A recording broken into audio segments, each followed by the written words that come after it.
நமது சிறப்பு விருந்தினர் மணிசங்கர ஐயர், முன்னாள் மத்திய அமைச்சர், தேசிய அரசியலிலே பிரபலமாக அனைவராலும் அறியப்படுபவர், தமிழ்நாட்டில் உள்ள மயிலாடுதுறை நாடாளுமன்ற தொகுதியின் மக்களவை உறுப்பினராக பொறுப்பு வகித்தவர்.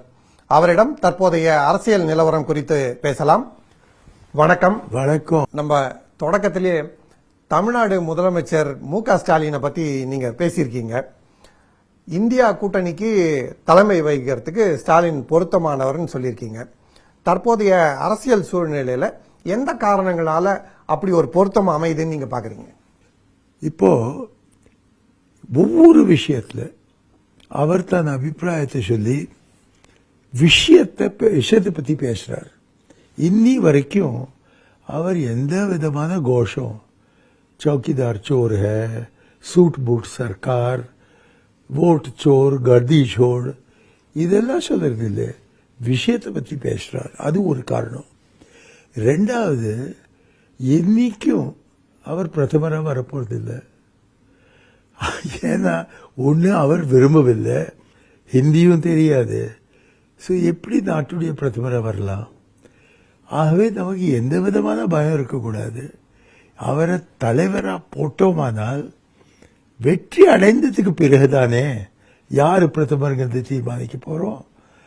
தமிழ்நாட்டில் அவர்களுக்கு 39 சீட்டுக்கு மேலே கிடைக்க போகிறதில்லை. நமக்கு குறைந்தபட்சமாக 75 கிடைக்கும். ஒரு கால் 100 வரைக்கும் நம்மளால் போகலாம். யாருக்கு தெரியும், ஒரு கால் நம்ம 120க்கு போகலாம். ஆனால் அந்த நேரத்தில் திரு ஸ்டாலின் அவர்களுக்கு 39 தான் நிப்பாட்ட வேண்டியிருக்கு. ஆகவே எதுக்காக நமக்கு பயம்? யார் தலைமையேற்றாலோ. மூன்றாவது காரணம், இப்படிப்பட்ட கூட்டணிகள் பெரிய கட்சிக்கும் சின்ன கட்சிக்கும் அது வெற்றிகரமாக நடத்துறதுக்கு ஒரே வழி, சின்ன கட்சிக்கு நீங்க தலைமை அழையுங்க, பெரிய கட்சிக்கு நீங்க அழைத்ததால் எல்லாரும் அந்த பெரிய கட்சியோட சண்டை போடுவாங்க. ஸோ புத்தி தான் சொல்லுறது. இந்த 3 காரணமாக மு.க. ஸ்டாலின் தான் இந்தியா பிளாக்குடைய தலைவராக வந்தாரானால் வெற்றி அடைய முடியும். போன தேர்தலில் 2024 இந்தியா பிளாக்குடைய சீட் இடங்கள் பிஜேபியோட மோடியோட 6 தான் குறைஞ்சிருந்தது. நமக்கு இன்னும் 10 இடங்கள் கிடைத்திருந்தால் நிதிஷ்குமாரும் சந்திரபாபு நாயுடும் நம்ம காலில் வந்து விழுந்திருப்பாங்க. இன்னி தேதியில் ராகுல் காந்தி பிரதமராக இருந்திருப்பார். அது நடக்காததுக்கு காரணம், ராகுல் காந்திக்கு எவ்வளவோ வேலைகள் இருக்கு. ஸ்டாலின் அவர்களுக்கு தமிழ்நாடு தான் சமாளிக்கணும். அதை மிக சிறப்பாக செய்துட்டு வர்றார். அப்படி இருக்கிற சூழ்நிலையில் மு.க. ஸ்டாலின் நம்ம அலையன்ஸுடைய, நம்ம கூட்டணியுடைய தலைவராக வந்தாரானால் ஏது காமராஜர் செய்தாரோ நேரு உடைய தவறி போனதுக்கு பிறகு அதே ரோல் இவரால் செய்ய முடியும். எனக்கு இன்னி தேதியில் காங்கிரஸ் அதே கதியில் இருக்கு, எந்த கதியில் நேரு இருந்தாரோ 1964. அதாவது காமராஜர் முன்னாள் தமிழ்நாடு முதல்வர், அவர் எப்படி கிங் மேக்கரா இருந்தாரோ அதே மாதிரியான ஒரு ரோலுக்கு மு.க. ஸ்டாலின் ஒரு கிங் மேக்கரா வர முடியும்ன்றது உங்களோட கருத்தா? ஆமாம். ஏன்னா அவர் போட்டியில் இல்லை. உங்களுக்கு தெரியுமா இல்லையாங்கிறது தெரியாது. எல்லாரும் சொல்லுவாங்க காமராஜர்கிட்ட நீங்க தான் பிரதமராக வருங்கோம்பாங்க. அவர் தன்னுடைய ஆங்கிலத்தில் சொல்லுவார், நோ இங்கிலீஷ், நோ ஹிந்தி. ஸ்டாலினுக்கு அவரை விட கூடுதலாக ஆங்கிலமாவது தெரியும், ஹிந்தி தெரியுமா இல்லையாங்கிறது என்னால் சொல்ல முடியாது. ஆனால் அவர் பிரதமராக என்னைக்கும் வரப்போறதில்லை. எப்போதும் அவர் முதல்வராக இருப்பார், அதை பற்றி சந்தேகம் இல்லை. ஸோ இந்த சூழ்நிலையில் அவர் நம்ம இந்தியா பிளாக்குடைய தலைமை ஏற்றுக்கொண்டாரால் வெற்றி உறுதி. இப்போ இருக்கிற சூழ்நிலையில் தமிழ்நாட்டில் திமுக, காங்கிரஸ் கூட்டணி பேச்சுவார்த்தைகள்லாம் நடந்துட்டு இருக்கு. தமிழ்நாட்டில் எப்படி கூட்டணி அமைக்கணும், புதுச்சேரியில் எப்படி கூட்டணி அமைக்கணும். ஆனா இப்போ பார்க்குறோம் அடிக்கடி திமுக கிட்ட அதிகாரத்தில் பங்கு கேட்கணும், அதிக சீட் கேட்கணும் அப்படிலாம் காங்கிரஸ்ல சில பேர் சொல்றாங்க. அது திமுக அப்படியெல்லாம் கொடுக்க கூடாதுன்னு திமுக சில பேர் சொல்றாங்க. இந்த மாதிரியான பிரச்சனைகளுக்கெல்லாம் காரணம் என்ன? காரணம் ரொம்ப சுலபம். யாருக்கெல்லாம் கிடைக்கலையோ நமக்கு கொடுங்கன்னு விரும்புறாங்க. அவங்க ஜெயிக்க போறதில்லை, அதுக்காக தான் அவர் கொடுக்கறதில்லை. அவர் என்ன விரும்புறாங்களா, காங்கிரஸ் கட்சியிலேருந்து நம்ம எம்பியா நின்னோமானால் 2 கோடி ரூபாய் நம்ம கிடைக்க போறது கட்சிட்டேருந்து. அதில் 50 லட்சம் நம்ம செலவழிச்சுட்டு ஓஹோ ஆகாதுட்டு வர 5 ஆண்டு காலத்தில் 1.5 கோடி ரூபாய் நம்ம கையில் இருக்கும். அதுதான் பிரச்சனை. ஸோ அப்படிப்பட்ட ஒரு சூழ்நிலையில் இந்த விஷயத்தையே கலப்புறது ஒரு மாபெரும் தப்பு. திமுக தான் நம்மளோட இருக்காங்க. விஜய நீங்க கட்டிட்டீங்கன்னாக்க அவரும் நீங்களும் பாதாளத்துக்கு போக போறேன். அண்ணா திமுக யாருடைய கழுத்தை கட்ட போறேன்? எவ்வளவோ திமுக அண்ணா திமுக இருக்கு, இன்னைக்கு ஒரே திமுக இருக்கு. ஆகவே எதுக்காக இந்த கேள்வி? பதில் தானே செல்ஃப் எவிடென்ட். இப்படி இருக்குங்கிறது. ஆனா இந்த தமிழக வெற்றி கழகம் நடிகர் விஜய் அவர் ரொம்ப பாப்புலரா இருக்கார், நிறைய ஃபேன்ஸ் இருக்காங்க, அவருக்கு சப்போர்ட் கிடைக்கும், அதனால அவங்களோட நம்ம அலையன்ஸ் வச்சா நல்லா இருக்கும் சில பேர் சொல்றாங்க. புத்தியத்தை தரும். புரியாத ஆள்களுக்கு எம்ஜிஆர் இது ஃபிலிம்ல இருந்தார், கருணாநிதி இருந்தார், அண்ணாதுரை இருந்தார், ஜெயலலிதா இருந்தார். அவர்கள் சினிமாவை தன்னுடைய அரசியலுக்காக உபயோகப்படுத்தினாங்க. இவர்கள் சினிமாவை அரசியல் உபயோகப்படுத்த பார்க்கறாங்க. அந்த ஒரே காரணமாக ஒவ்வொருத்தர், ராஜகுமாரா இருக்கட்டும், கமலஹாசனா இருக்கட்டும், ஏஆர் ரஹ்மானா இருக்கட்டும், இந்த கேப்டன் விஜயகாந்தா, அவன் பேரே நான் மறந்துட்டேன், சிவாஜி கணேசன் திருவையாறுல நின்றார். அது என்னுடைய சொந்த ஊரு. அங்க கூட அவரால் ஜெயிக்க முடியல. யாரும் உங்க பேர்ல ஓட்டு போட போறதில்லை. எல்லாரும் தீர்மானிக்க போறாங்க, நமக்கு முதல்வராக தளபதி வேணுமா அல்லது பழனிசாமி வேணுமா, காலத்தில் உங்களுக்கு கலைஞர் வேணுமா ஜெயலலிதா அம்மா வேணுமா, அந்த அடிப்படையில் தான் ஓட்டு போடுறது. இதுதான் அரசியல், இதுதான் உண்மை. ஸோ யார் எனக்கு நீங்க இன்னும் 2 இடம் கொடுங்கோ விஜய கட்டிக்கிறாங்களோ, முதல்ல விஜய் ஜெயிச்சுட்டு காட்டட்டுமே. ஜெயிச்சதுக்கு பிறகு அப்போதானே அவர்களால் உங்களுக்கு 2-3 மந்திரிகள் கொடுக்க முடியும். இந்த நேரத்தில் அவர் ஜெயிக்காத இருக்கிற நேரத்தில் எதுக்கு அங்கேயும் இடம் கிடைக்க போறதுன்னு நினைச்சுட்டு அவரோட போகிறது, இது புத்தியத்தனம், பைத்தியத்தனம். இப்போ காங்கிரஸ் கட்சி சார்பா கேசி வேணுகோபால் இந்த மாதிரி தலைவர்கள்லாம் தமிழ்நாடு புதுச்சேரி அலையன்ஸ் எல்லாம் பேசி சரி பண்ணுவாங்க அப்படின்னு ஒரு எதிர்பார்ப்பு இருக்கு. கிரீஷ் சோடங்கர் ஒருத்தரை அங்க அப்பாயிண்ட் பண்ணியிருக்காங்க இன்சார்ஜா. பட் கேசி வேணுகோபால் தான் முன்னாடி இருந்து இதெல்லாம் பண்றாரு. அவர் ராகுல் காந்திக்கு க்ளோஸா இருக்கார், அவர் மல்லிகார்ஜுன் கர்கேவோட க்ளோஸா ஒர்க் பண்றார், அவர் இந்த பிரச்சனையெல்லாம் சார்ட் அவுட் பண்ணிடுவார்னு நினைக்கிறாங்க. ஸோ அது அவரால் முடியுமா அல்லது ராகுல் காந்தி அளவில் போய் பேசி ஸ்டாலினோட சார்ட் பண்ணுமா? முதல் தேர்தலுக்கு போகிறதுக்கு முன்பு நான் நினச்சேன் இந்த ராஜீவ் காந்தியை போய் பார்த்து தான் ஆகணும். ஏன்னாக்க தொகுதியில் எல்லாரும் சொல்லிட்டு இருந்தாங்க இவர் ராஜீவ் காந்தியுடைய நண்பர். ஸோ நான் போய் ராஜீவை பார்த்தேன். நான் சொன்னேன் தொகுதியில் எனக்கு என்ன பேருனா உங்கள் நண்பர். ஸோ நீங்கள் தப்பாக நினைக்காதீங்க, அவர்கள் என்ன நண்பராக உங்களுடைய நண்பராக கூப்பிட்டேனால். அதுக்கு என்கிட்ட இழிச்சு ராஜீவ் காந்தி சொல்கிறார், நான் உன் நண்பர் இல்லையா. அதுதான் கடைசி வார்த்தைகள் என் காதில் விழுந்தது. ஸோ என்னால் கேசி வேணுகோபாலோட எதுவும் செய்ய முடியாது.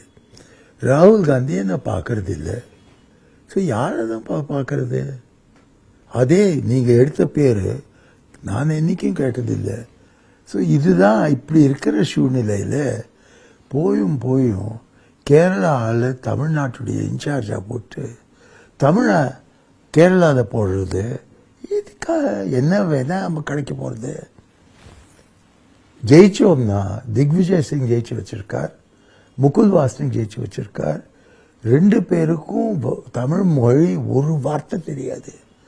ஆகவே அவர்களுக்கு எந்த விதமான முதலேந்து ஒரு அபிப்பிராயம் இல்லாமல் இருக்கிற சூழ்நிலையில் அவர்களால் தீர்மானிக்க முடியும் உங்களை வேட்பாளராக போடுறதா என்ன வேட்பாளராக போடுறதா.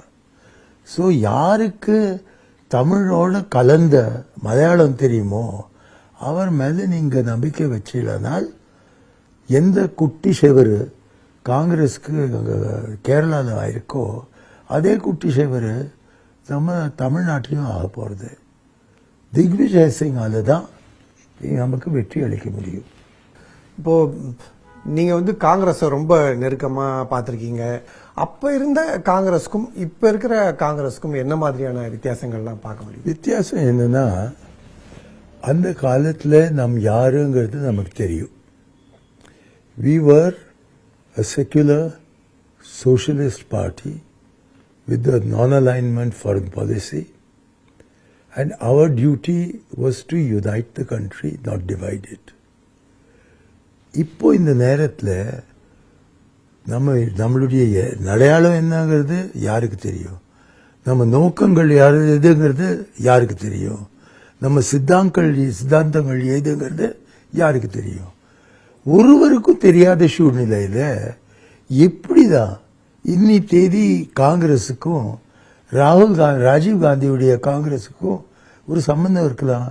நேருவை விடுங்க, ராஜீவுடைய காலத்துக்கும் நான் 2லயும் இருந்திருக்கேன். அந்த காங்கிரஸ் வேற காங்கிரஸ், இந்த காங்கிரஸ் எதுக்கு அதோடைய அடையாளமே தெரியல. நீங்க வந்து தமிழ்நாட்டிலையும் சரி அதோட அதிகமா இங்க டெல்லியிலும் சரி கட்சிக்காக ரொம்ப பல்வேறு முக்கிய பொறுப்புகள் எல்லாம் இருந்திருக்கீங்க. இப்படிப்பட்ட சூழ்நிலை காங்கிரஸ் திரும்பவும் பழையபடி ஸ்ட்ராங்கா வரணும்னா அதுக்கு என்ன பண்ணணும்? ஒரே ஒரு வழி. ஒன்று கொஞ்சம் மனசில் வச்சுக்கோங்க, என்னை விட 6 மாதம் கூட குறைவாக மல்லிகார்ஜுன் கார்கேக்கு வயசு இல்லை. என்னை விட 6 மாதம் ஜூனியர். அப்படி இருக்கிறதுல என்ன எம்பியா நிற்கிறதுக்கு அனுமதி கொடுக்காமல் என் வயசுடைய ஆளை நீங்கள் பிரசிடெண்டாக போடுறீங்களே என்ன அர்த்தம்? ஏன் இப்படி சொல்கிறேன்? எனக்கு ஒரு ரூல், அவருக்கு வேற ரூலா? ரெண்டாவது, நமக்கு புரிஞ்சுக்கணும், காங்கிரஸ் மீண்டும் ஆட்சியில் என்னைக்கும் வரப்போவதில்லை. நம் இப்படியே தனியாக நின்றோமானால், ஒரு கூட்டணி அமைத்தோமானால் மிக சிறப்பாக சென்ற 60 வருஷமாக கூட்டணி அடிப்படையில் தான் தமிழ்நாட்டில் நம்ம இதெல்லாம் நடத்தின்னு வரோம். அதை மாடலாக மனசில் வச்சுட்டு அப்படி நீங்கள் அரசியல் செய்தீங்கனால் காங்கிரஸுக்கு தான் 120 இடம் கிடைக்க போகிறது. அப்படி இருக்கிறதுல யார் தலைவர் தமிழ்நாட்டில், யார் தலைவர் கர்நாடகாவில், யார் தலைவர் இருந்தாக்க பீகாரில், உத்தரப்பிரதேஷில், அதெல்லாம் நீங்கள் நமக்கு சொல்லுங்க. அந்த அடிப்படையில் நம் கொடியை ஏற்றுக்கொண்டு முன்னேறுறோம். ஆனால் நமக்கே தெரியாமல் இருந்தாக்க யாருக்கு பின்பு நம்ம போகிறது? அதான் உத்தரப்பிரதேசத்துல சமாஜ்வாதி கட்சி அகிலேஷ் யாதவ் இருக்காரு, அவர்களோட லாலு, அவர்களோட நல்ல தொடர்பு நீங்க வச்சிருக்கீங்களா? ரெண்டாவது, யாரு முதல்ல இந்தியா அலையன்ஸ் வரணும்னு சொன்னார்? யாரு முதல் கூட்டத்தை ஏற்பாடு பண்ணினார்? நிதிஷ்குமார். நிதிஷ்குமார் பீகாரில், குறிப்பாக பட்னாவில் இந்த முதல் மீட்டிங் நீங்கள் நடத்துங்கோனார். ராகுல் காந்தி எங்கேயோ அமெரிக்காவில் இருந்தார். ஸோ அப்படிதான் நம்ம பலகீனமாக போயிட்டு இருக்கோம். ஸோ அப்போ நமக்கு வந்து கூட்டணி கொஞ்சம் நப்பாசையை விடுங்க. உங்களுக்கு கிடைக்க போகிறது எதுக்காக நீங்கள் தவிக்கிறீர்கள்? பாக்கி ஆளுக்கு ஒரு இடம் கொடுங்கோ, ஒரு மரியாதை கொடுங்கோ, அப்போதானே உங்களோட இருப்பாங்க. நிறைய விஷயங்கள் காங்கிரஸ் கட்சி தலைமை பேசுறாங்க. எப்படி ஒரு பக்கம் வெளியுறவு கொள்கை இந்த அரசோடது வந்து ரொம்ப சரியில்லாம இருக்கு. அமெரிக்காவோட பிரச்சனை, சில நேரங்களில் பங்களாதேஷ்ல பிரச்சனை, இந்த மாதிரி எல்லா இடங்கள்லயும் வருது. இதெல்லாம் வந்து மக்களிட ஒரு அதிருப்தி, அதனால காங்கிரஸுக்கு வந்து ஒரு பலம் கிடைக்கிறதுக்கு வாய்ப்பு இருக்கா? ஒரு காலத்துல அமெரிக்காவுடைய எதிரி யாருன்னா இந்தியா. நேரு காலத்துல கிருஷ்ணமேனன் எப்படி பேசுவார்? இன்னைக்கு தேதியில் மன்மோகன் வந்ததுக்கு பிறகு என்னமோ அதெல்லாம் மாற்றி அமெரிக்கா தான் நமக்கு வேணுங்கிறோம். அது ரெண்டு what you call them oceans, கடல். ரெண்டு கடலை தாண்டி நீங்கள் அமெரிக்காவில் ஒரு நண்பர் தேடிட்டு வரீர்கள். அக்கம் பக்கத்தில் பாகிஸ்தானும் இருக்குது, பங்களாதேஷும் இருக்குது. உங்களால் அவர்களோட ஒரு நல் சந்திப்பு செய்ய முடியாதா? ஏன் சீனாவோட நீங்கள் ஏன் சண்டை போட்டுருக்கீர்கள்? அவங்கள்ட்ட போங்கோ. அவர்களும் ஏஷியாவுடைய ஆள்கள். அவரோட தான் நம்ம இந்த principles of peaceful coexistence தயாராக்கினோம். யாருக்கு கொஞ்சம் வெளித்துறை கொள்ளையை பற்றி ஏதோ கொஞ்சம் அனுபவம் இருக்கோ அவங்களுக்கு நீங்கள் பொறுப்பளிங்க. நான் எம்பி கேட்கல. நான் என்ன சொல்கிறேன்னா, இந்த 85 வயசு புத்தியை, இந்த 85 விரல்களை நீங்கள் உபயோகப்படுத்துங்க. இந்த வயசுலையாவது எனக்கு ஒரு மரியாதை செலுத்தியதால் நான் எப்போதும் உங்களோட இருப்பேன். புதிய தலைமுறையுடன் பல்வேறு கருத்துக்களை பகிர்ந்து கொண்டதற்கு மிக்க நன்றி. நன்றி சார். மீண்டும் ஒரு நேர்காணலில் சந்திக்கலாம். நன்றி, வணக்கம்.